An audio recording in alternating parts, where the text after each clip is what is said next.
There's a new book, at least I think it's a new book, that's out called Walk the Walk, the #1 rule for real leaders. And in it, the author, Alan Deutschman, writes, leaders have only 2 tools at their disposal: what they say and how they act. What they say might be interesting, but how they act is always crucial. He goes on to state that when you walk the walk, every moment is an opportunity to teach, train, and lead. The realization that every moment is a teachable moment might seem a burden to many leaders, but 100% leaders see it as a constantly refreshing source of opportunities. Real leaders aren't discouraged by the need to repeat their own personal example again and again, even if few people are around to watch. Real leaders embrace every chance to influence people, even one person at a time. What's more, they see every interaction with individuals outside their own organization or movement as an opportunity to win one more customer, one more convert or compatriot to their cherished cause.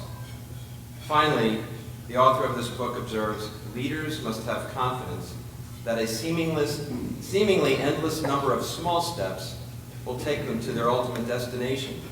You can't run the walk, you have to walk the walk. In 8 seasons as the head coach of the men's basketball program, Jay Wright has certainly been successful by any conventional yardstick in the area of athletic competition. But I would submit that the reason that Jay has captivated the hearts and minds of the entire Villanova community, as well as people outside our community all across the country, is because of what he does in terms of interacting with people. Whether it's the way he mentors his players to become responsible young men and to succeed in life, whether it's the way he graciously resists every attempt by every reporter to say something negative about a referee's bad call during the game, or his one-on-one interactions with students on campus when nobody's watching, but yet he is enthusiastic and engaged in talking to the student about what he or she wants to talk to Jay about. As the author says, that seemingly endless number of small steps that will take you to your ultimate destination. And in doing all of these things, Jay conveys his values of integrity, passion, fair play, teamwork, and optimism. And so it is a great pleasure for me to introduce somebody who clearly every day walks the walk, our basketball coach, Jay Wright. That's very nice. Thank you very much. Thank you. I'm going to stay away from this mic so I don't get any feedback because they're taping this. So don't anybody, Father Peter, nothing wise in here. Don't say any wise comments. It's going to be on here. But it is great to be here. How's everybody doing today? What a great leadership. I like that. Everybody say, great, I like that. We are at the greatest academic institution in the country, a beautiful day with, I think, the brightest, smartest, and really the most committed people to community in our country. And we're doing great. And I try to tell our guys that all the time, every day, to realize how lucky we are to be here. And if any of you saw the triangle that we put in your packet, did everybody see that? Our leadership triangle we use with our basketball program? Well, the bottom of that, it says hard. And then it says, we talk about playing hard and then playing together. And that triangle is kind of the fundamentals that we use to teach our guys leadership. So we always ask them, everything they do, whether it's academically, athletically, do it with enthusiasm, do it hard, and do it together, do it with other people. So I'm going to try that with you right now as our team. When I ask you to everybody how we're doing today, I want everybody with a lot of enthusiasm and together to tell me how we doing today. Great. I love it. You're very coachable. You're very coachable. I like that. But it's a simple thought. But before I start, I do have to get this one little thought out of my head, and I promise I'll move on. But sometimes when I'm speaking, you know, I have my little BlackBerry the night before I check where am I supposed to be tomorrow, and then, you know, it comes in, it has your notes underneath, you know, Gary Olson, Paul Tufano, you know, and where you're supposed to be, what you're going to do. So I checked that last night, fell asleep, and I knew my good friend Ed Welsh was going to be here today. So that must have been in my head, because I got to share this with you. I wake up this morning with this thought. I had a dream that I died and I went to heaven. And when I got to heaven, St. Peter met me at the pearly gates, thank God. And I saw in heaven, as St. Peter was showing me around, Gary Olson in heaven with an unattractive woman. And I said, St. Peter, what happened? And he said, well, Gary only got into heaven by this much. So he has to walk around with this woman for the rest of eternity. So I kept going, and I see Paul Tufano hand in hand with a less attractive woman, and they're holding hands. I said, St. Peter, why? What happened to Paul? He has to hold hands with this woman. He said, well, Jay, Paul only got into heaven by this much, so for the rest of eternity, he has to walk hand in hand with this woman. I thought, wow. And I kept going, and it was beautiful, and I see this beautiful brunette coming towards me with a white flowing gown, and as she's getting closer, I see it's Angelina Jolie, the movie star. And she's walking hand in hand with Ed Welsh. I said, Ed Welsh gets Angelina Jolie? And St. Peter said to me, Angelina Jolie only got into heaven by this much. So I had to get that out before I could think straight, because it's been in my head all morning. What a way to wake up thinking about that. But, you know, this is so awesome what you all are doing. I'm not surprised. This is what we do here at Villanova. But getting all of our great alumni together, all of our people on campus together to talk about leadership is awesome. I'm so proud of everybody. I'm so excited to be a small part of this. And really, and I've just spoke Tuesday night in Manhattan at Cipriano's. Some of the New Yorkers might know this company, CD&R, Clayton, Dublier, and Rice. And I spoke for they brought their limited partners in, and I said this there, and I think it's true. I don't know if they liked it, but you know, everything that's going on with our economy, I think, is really, there were a lot of really intelligent leaders that knew what the right thing to do was, but they let everything from the outside. Father Rob, our team chaplain, always says, don't let the world tell you what's right. You know in your heart, and the Bible tells you what's right.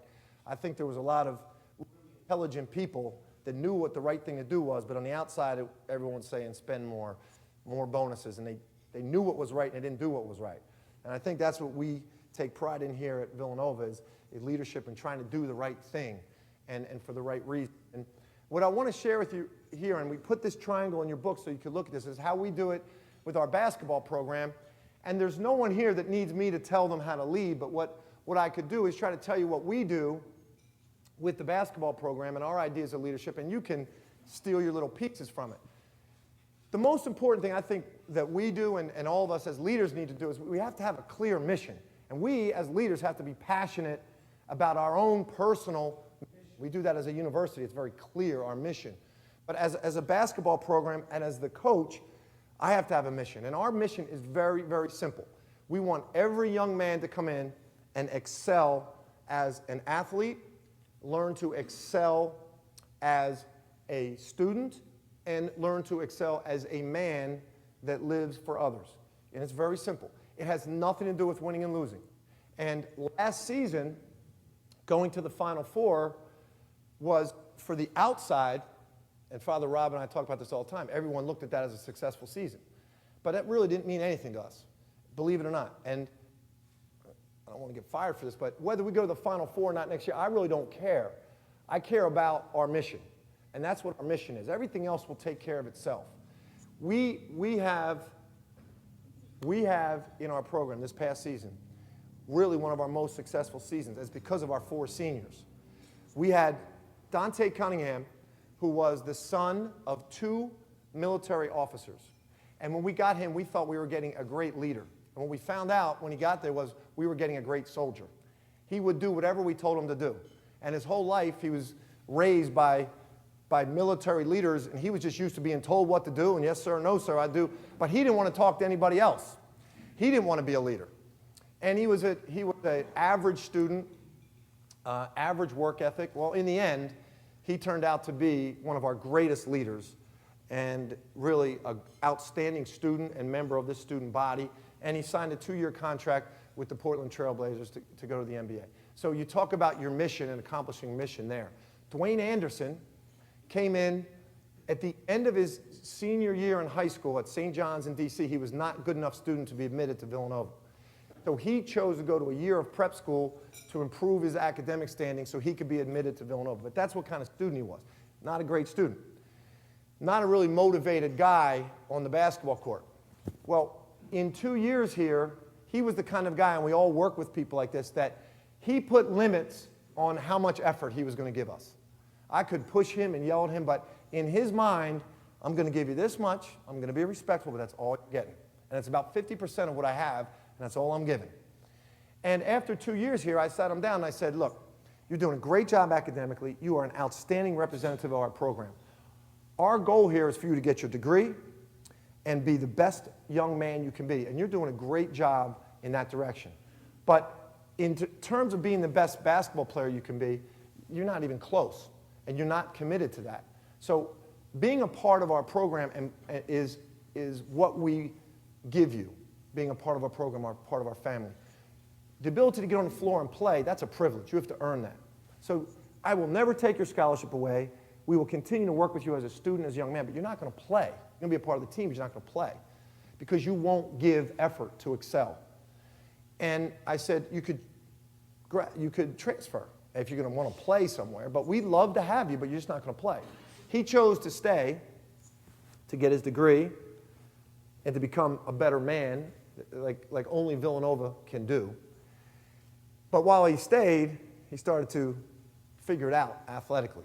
By the end, in our game against Pitt, he scored 18 points in the second half to lead us to victory, to take us to the Final Four. He became one of our best players. He was always one of our great leaders and always was an outstanding student. Think about where he came from. You have Shane Clark, who entered Villanova halfway through his freshman year. So he came in second semester of his freshman year. He came from Cardinal Doherty High School in North Philadelphia. He also, at the end of his senior year, was not a good enough student to be admitted to Villanova. He had to go to Hargrave Military Academy, a military academy, to improve his standing. Came into Villanova. In his freshman year, he joined us halfway through the 06 season, where we were on a run to go to the Final Eight. And I said, Shane, you should redshirt this year. That means don't play. Practice with the team, and then you can be in school for 4 more years. That means you have 4.5 years to get your degree. You have 4 years, and you could be more of a star, because this year you're just joining us late. You're not going to play much. He said, I want to be a part of this team. I'll do whatever it takes. You need me to come off the bench, play 2 minutes, I'll do it. I want to start school right now, and I want to graduate in 3.5 years. And he did. Shane Clark became a great leader, graduated in 3.5 years from Villanova, and is playing professionally as Dwayne is now overseas. The last guy, Frank Tweezy, came from the Cameroon. The way we got him, he went to St. Benedict's Prep High School in Newark. The way we got him here was he was visiting Villanova with the host family, the host family's kid from St. Benedict's who wanted to go to Villanova. Frank wasn't being recruited. We knew him because we were recruiting Corey Stokes from St. Benedict's, but we knew he wasn't good enough. But he came down with a kid, Sean Duffy, who wound up coming to school here because he stayed with that family. And we met him, and we thought he was such a wonderful kid. We said, look, we'll offer you a scholarship. You're not going to play that much, but you can add a lot to our program. Frank Tweezy, and if any of you saw that DVD that they did on our season, when we went to the premiere, we're watching the DVD, and the players are saying Frank Tweezy was the guy in the locker room that was always getting us fired up and making us believe in playing Villanova basketball. Frank Tweezy called a secret team meeting to get us straight and get us on the right track. Now, this is a guy that didn't play at all, didn't get any star status. And when we won the game against Pitt to go to the Final Four, the tradition is you put a ladder underneath the basket and you go up and you cut down the net. So each player goes and cuts a piece of the net, so they have a keepsake. And the tradition is your best player or you're the coach, one or the other, a star figure, cuts the last piece and he holds the net up, you know, and that's the big thing. Everybody goes crazy. It's what you do. So when we got together as a team, the guys said, we want Frank to cut the last piece. And if you watch all the pictures of the guy holding the net standing under the rim is Frank Tweezy. Now, people outside of Villanova are like, who the hell is this guy? Never played. I never even saw this guy. But within our family, and what our mission's all about, is really Frank Tweezy, great student, graduated from the School of Business, great young man, big part of our student body here. Made himself the best player he could be, but no one else saw it, but really committed to being the best player he could be. Now he has chosen to stay and get a second degree to help and coach as a student assistant coach. Turned down a job with U.S. Liability where he had an internship to stay and give to others and live for others.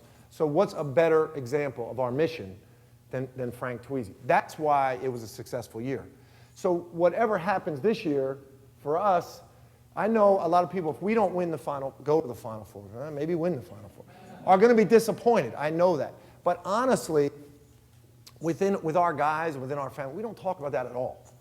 We talk about, are you excelling as an athlete? Are you excelling as a student?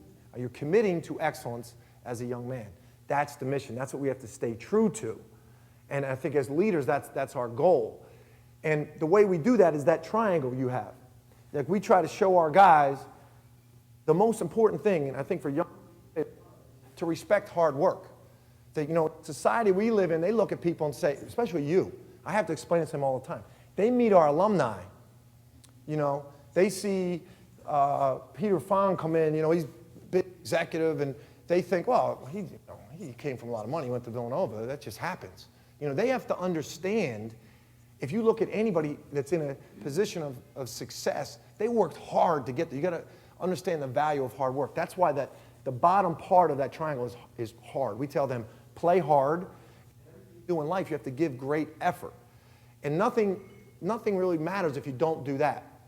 And we want them to appreciate the value of hard work. And for them, they know basketball. They know if they look at Michael Jordan, they know he worked hard. But they don't know if they see a professor, if they see a lawyer, how hard they worked.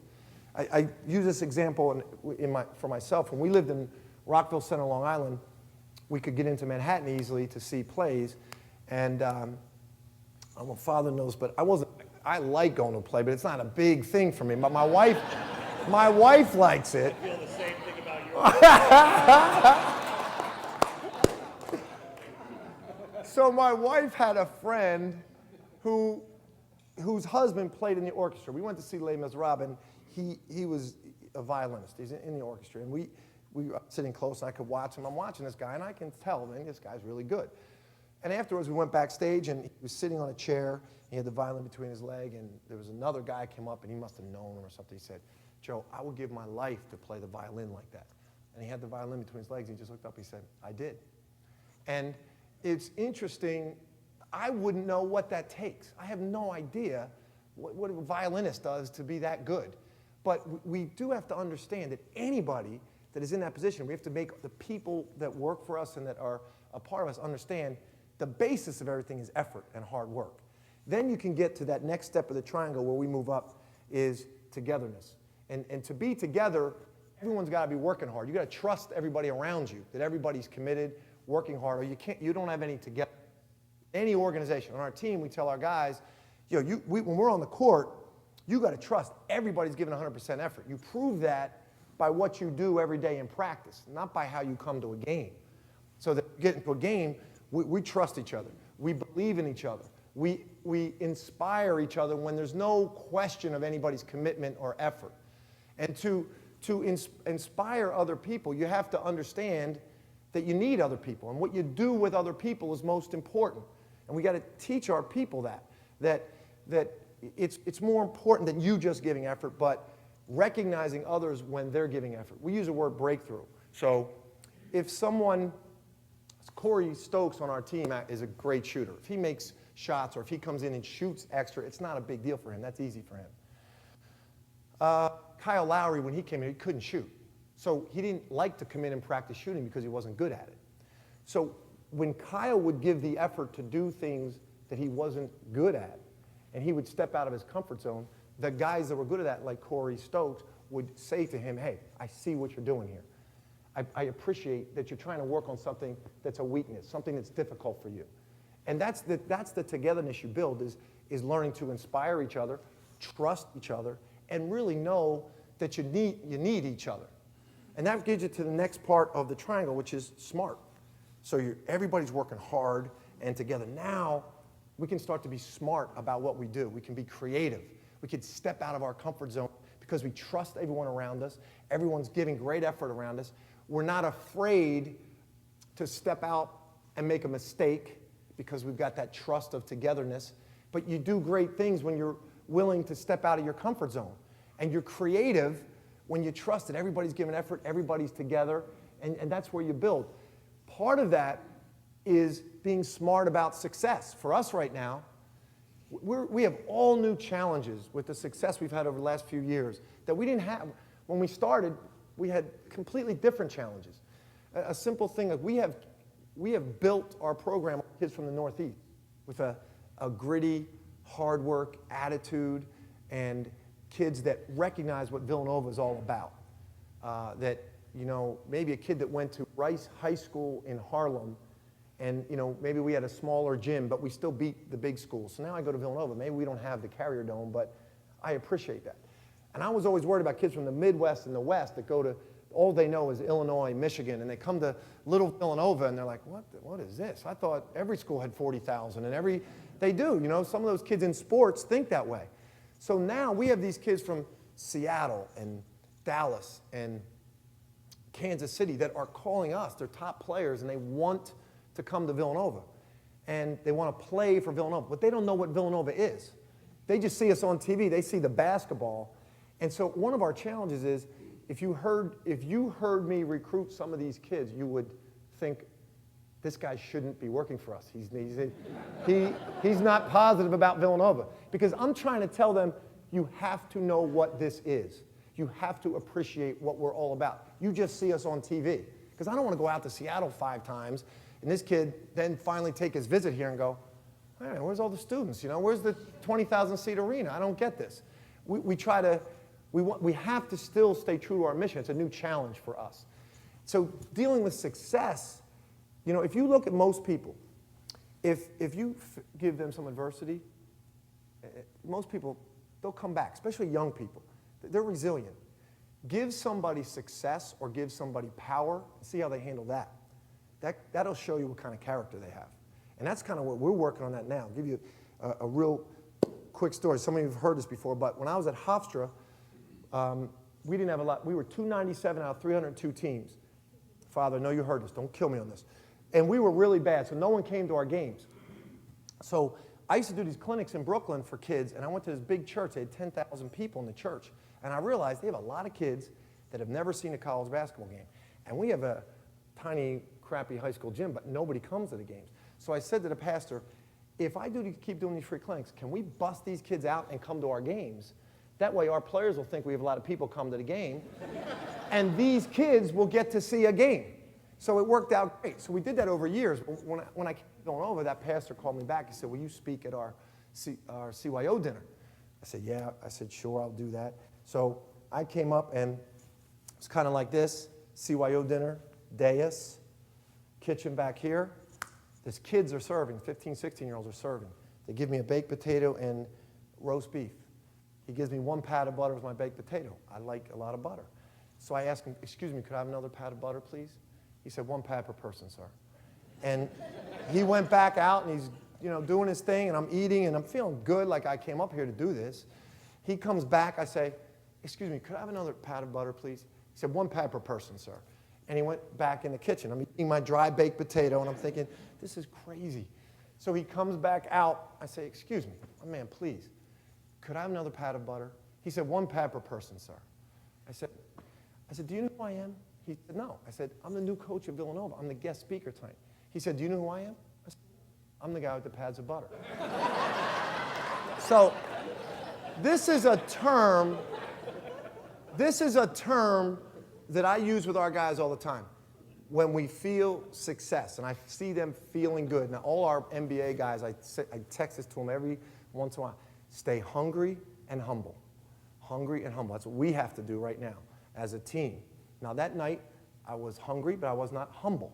And you got to learn, and it's part of being smart as a group and as an organization, how you handle success and remaining true to your mission. And that final part of it at the top is pride. You know, everyone is together, and then everyone's working hard, then everyone's together, and we start to be smart about what we're doing and creative, and then we get to the top where the people in your organization, I think Villanova here, we do this better than anybody. When your own people now start to become the storytellers, is that leaders and head coaches, we're the story. You got to tell the story of our program. Right now, we have so many people working in our office. We've had success, so everyone's moved on. So everyone I'm looking at now, the only thing they know about Villanova is I've come here, I work in a Davis Center, we go to Sweet 16s, Final Fours, everything just is easy here. You know, they don't know where we came from, so it's my job to be the storyteller, to tell them where we came from. And you know, when we first started here, for a lot of people, Father Dobbin and Vince and everybody, when we first started, we might not have been here. There was good reason to say these guys aren't going to get it done. But they stayed true to the mission. And that's why we're here. And they have to know that. That's our job as leaders to keep that story alive. That's how you stay hungry and humble. But that pride part comes when your own players, for instance, Scotty Reynolds last night, I get a text from our video coach. Scotty Reynolds is in the cinema in the Davis Center teaching the freshmen about convert defense and pick and roll defense on his own. And we have Reggie Redding is meeting with the freshmen and take them to lunch. So they start telling the story. That's when you develop that pride that the people in your organization, on your team, realize they are who they are because of what they're a part of. And now they want to pass that on to the new people coming in to understand you're going to be great. You're going to be a great student. You're going to become a great young man. And you're going to be a great basketball player because you're a part of Villanova and Villanova basketball. That's that final part of taking pride in the name on the front of your jersey as opposed to the name on the back of your jersey. And the last part of this is, as leaders, and if on that, I hope the way we sent this to you, the front of that is a triangle, correct? Did you all see this? You know what I'm talking about? The back of it is the attitude, right? We want our guys to understand the greatest characteristic you can have as a human being is a great attitude. It's a choice you have every day when you get up, what type of attitude you're going to have. In basketball, we want our guys to understand there's things you can't control. Some days you're not going to make your shots. Some days the refs are going to make bad calls. Some days we're going to be at Connecticut and they're just going to be yelling nasty stuff at us. And, you know, when we go to Pitt, the things they yell at Scotty Reynolds is incredible. It's so bad. But you can't control that. So what you can control is your attitude and how you approach what you're doing that day. And that's the greatest characteristic. Like, if you see a game and we're at Syracuse and there's 35,000 and we miss a three, they come down, make a three, we miss a shot, we turn it over, they make another three, the place is going crazy. Dick Vitale's yelling, "Call timeout, baby, call timeout." You know what, let me just say this. Let me say this about that. Just so you all know, you watch the games on TV. The camera is on the court, right? You see the players. Dickie V is looking over at the bench. You don't see that. The coaches are going like this, timeout. He knows we're calling timeout because he's watching. You don't see it on TV. So everyone thinks we call timeout because Dickie V's yelling, "Call timeout, baby." He's a great guy. He's a nice guy, but he's not that good. He's not that good. So, but if you see that, if you see us in those situations, when you see our guys coming off the court and we call timeout and we're struggling, it looks like it's a bad situation. You see our guys come off the bench. The guys that are coming off the bench are telling the guys to come off the floor. They're going, attitude, attitude. That's what they're telling them. And in our program, we bring our hands in. We only ever say one thing, 1, 2, 3, attitude. That's about basketball. That's about life. And all we're saying to each other is, hey, that's over. We can't control that. All this that's going on around us, We can't what we can control is how do we come out of this huddle? Do we come out with a great attitude, positive? What kind of people do we want to be? We have the choice. That's what we're telling each other because we talk about this all the time. You know, we tell our guys all the time, don't tell people about your problems. Don't tell. Who wants to be around a person? That's why I asked when I came in, how you? Great. When people ask you how you're doing, nobody wants to hear like, oh, my back hurts, I'm this, that. They don't really want to hear it. I tell our guys, don't tell people your problems. 80% of them don't care. And the other 20% are happy you have them. So don't even bother. Don't bother. And we want our guys to be the kind of guys you want to be around. It's the same thing on the court. A guy misses a shot, he's got his head down. You don't want to be with those guys. You want to be with guys that can control their attitude. It's the greatest characteristic you can have. And with that confidence you have in your attitude gives you the confidence to have great expectations. There's no reason not to believe great things are going to happen. Because if they don't, you have confidence in your attitude. My last story, and I'll let you go. When I grew up here locally, and I love telling this story locally because people can actually understand what I'm talking about. If I tell this if I'm in LA or Chicago, they don't know what I'm talking about. But when you're a basketball kid and you grow up in Philadelphia, you want to play in the Palestra. It's your dream. You grow up in Philly. I don't know if it's that way anymore. It's not, but it was that way. And I went to Bucknell University, and we were in a league back then with St. Joe, Temple, LaSalle. That was our league. It's called the East Coast Conference. It's not that league anymore. But my first game, being a Philadelphia kid, I'm coming back to play St. Joe at the Palestra. And it was a doubleheader, St. Joe, Villanova. It was a doubleheader, Freudian slip. St. Joe, Bucknell. I wanted to play for Villanova. I wasn't good enough. It was St. Joe, Bucknell, LaSalle, Notre Dame was the second game. And I was excited about staying to watch the second game as I was playing in the first game. Coming back home, I was all excited I was going to play in the Palestra. All my buddies come down to see me play. And I'm all excited. This is a dream come true. The game starts. I'm a freshman. I'm on the bench. My guys are chanting, "We want Wright. We want Wright." The game continues, and they're chanting louder, "We want Wright. We want Wright." We get to the second half. I'm not in the game yet. Still a freshman. I'm okay, but I think it's coming.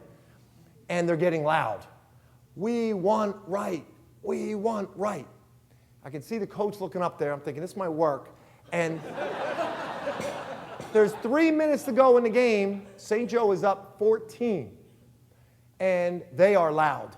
"We want Wright." And my coach turns and he goes, "Wright." And I stand up. I take off my warm-up. He goes, "Go up there and see what they want." So when we talk about expectations, seriously, I was crushed. I didn't think about attitude back then. I didn't know about that. I was crushed for like 3 weeks. But what I'm saying is that was a great expectation for me. And you get crushed, you know, when you have the highest expectations. So many people, and sometimes leaders, they don't want to put great expectations out because they're afraid if they fail or it doesn't work, they're going to look dumb, you know, or they're going to look like it's their fault. When really, as leaders, what we got to do is we got to put it, expect there's no reason that great things shouldn't happen. If we're working hard and we're all together and we're smart about what we're doing and we have great pride in who we're a part of, there's no reason great things shouldn't happen. But if they don't, as leaders, we know our greatest strength is the attitude with which we approach the next challenge. That's what it is. And so it's simple. It really is simple, and that's what we do as leaders. I think at Villanova we do it the best. I don't mean Villanova basketball. I mean our community here. We just do a great job of that, of expecting excellence. And you know what? Stuff happens. You're dealing with 18 and 22-year-old kids. You know, stuff happens. But how you handle it, we just do a great job of that. That's leadership. That's attitude. So I'm going to leave you with this. This is the way we end practice, the way we end everything. You're going to pretend like you're putting your hands in like this. Put your hands out like we're a team. Putting our hands out. And I'm going to say 1, 2, 3. We're all going to raise our hands and yell attitude. And then we're going to, in our minds, we're going to remember that. And anytime we step into a new meeting, a new day, we say to ourselves, I got a choice. I'm going to come in with a great attitude or a bad attitude. And we're going to choose a great attitude. So we're going to put our hands out. We're a team now. Ready? I'm going to say 3. We're going to yell attitude. 1, 2, 3. Attitude. You guys are awesome. Thank you very much. See you guys. It's okay? No, you're good. Thank you. Thanks, sweetie. Hey, guys. See you, Thank buddy. you, Coach. See You coming down there? Yeah, definitely. I gotta turn this up.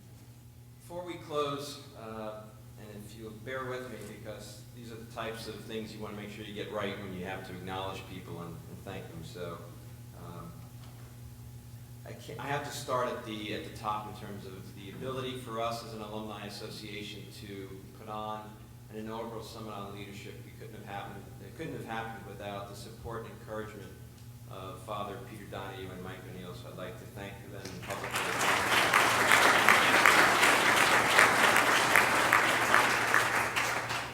Members of our faculty, especially the leadership from the deans who were here throughout, and all of the alumni who participated on the panels as moderators, our faculty, if you will, for the summit. Thank you for being here and for giving up your time and your thoughts to make this what I thought was just an exciting and terrific 2 days of exchange of great ideas. To the sponsors of the summit, we thank you for your generosity. Couldn't have done it without you, and I don't know if Ken Velasquez here, but I know he's thankful that we were able to do this without asking the university to have to underwrite it. But the way that our sponsors stepped up in this economic time was just outstanding and really made us excited about what we were trying to do. The Alumni Association Board of Directors, especially Bob Burns, Michelle Stefaniak, and Tracy Brala, who worked with Gary Olson and I as a working committee, and we had a conference call almost every Friday morning over the last year. Thank you for what you did to help get us to this day. The staff here at the Connolly Center, for their wonderful food and fine service, we thank you for making this a great success. The university communications staff for all of their help in helping us develop the materials, to get the word out, and to just make this a first-class event. A real big thanks to Gary Olson and his staff. This is a busy time of year for them. Parents' Weekend, homecoming, they had an engineering, I think, alumni awards dinner. There's just all sorts of things going on all over the country. And Gary and his team are just selfless, they are unflappable, and they're just so committed. And I just can't thank them enough for everything that they did. And finally, I just want to thank all of you for being here. The fact that you're here is because you're successful leaders in all of your endeavors, but it means that you're also very busy people.